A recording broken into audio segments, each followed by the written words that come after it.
What's up guys? So, saan nga ba dapat nilalagay yung dalawang bagong gulong na bili mo? Kasi hindi naman lahat ng may sasakyan, no, afford bumili ng apat or dalawang set or dalawang pares kagad ng gulong. Yung iba, syempre, nagtitipid. Or yung iba naman, parang nangihinayang dun sa dalawang medyo okay pa na gulong. So sa palagay ko, based on my personal experience lang ha,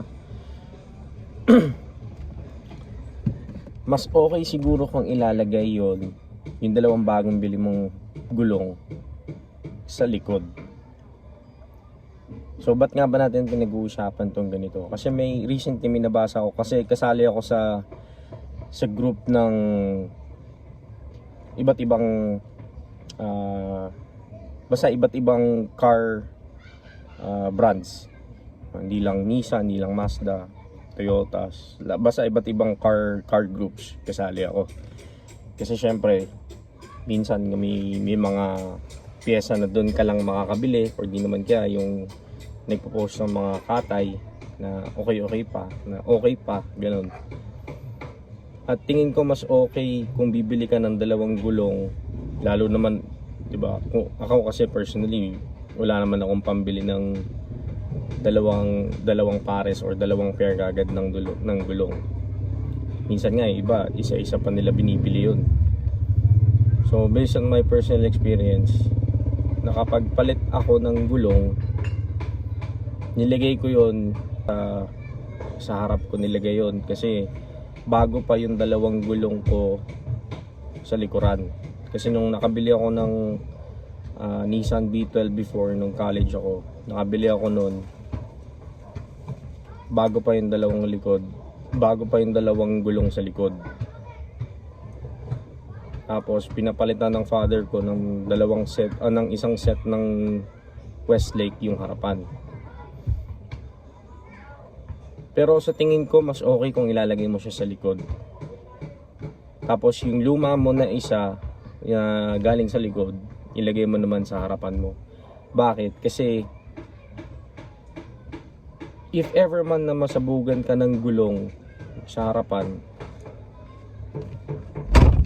makokontrol mo yun eh. Diba? Ito yung manibela. Unlike sa likuran, so paano mo siya kukontrolin? Diba? Mag-free ano yun, parang biglang magwi-wiggle yon. At least dito sa harapan, makokontrol mo.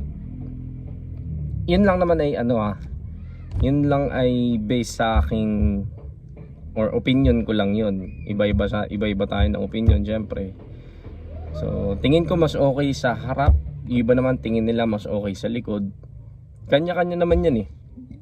Pero kung pagbabasihan daw ang mga expert at professionals, sa likod talaga nila nilalagay yung dalawang bagong gulong kumpara mo sa harap, kasi nga mas makokontrol mo yung pag-ikot nung or pag-ano nung manibela pag dun ka na sa bugan, diba?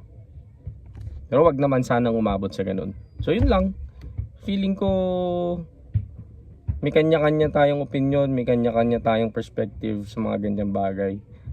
At ang pinakamagandang gawin natin ay magrespetuhan, syempre. At mag-base tayo sa experience ng bawat isa. Kung sa tingin mong okay ka sa likod, kung sa tingin mong okay ka sa harap, go for it. Wala namang pumipigil sa'yo. Yun lang.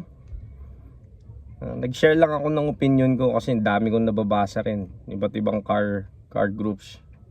So sa tingin ko mas okay yung nasa likod yung nasa likod yung dalawang bagong gulong. So yun lang guys. Salamat.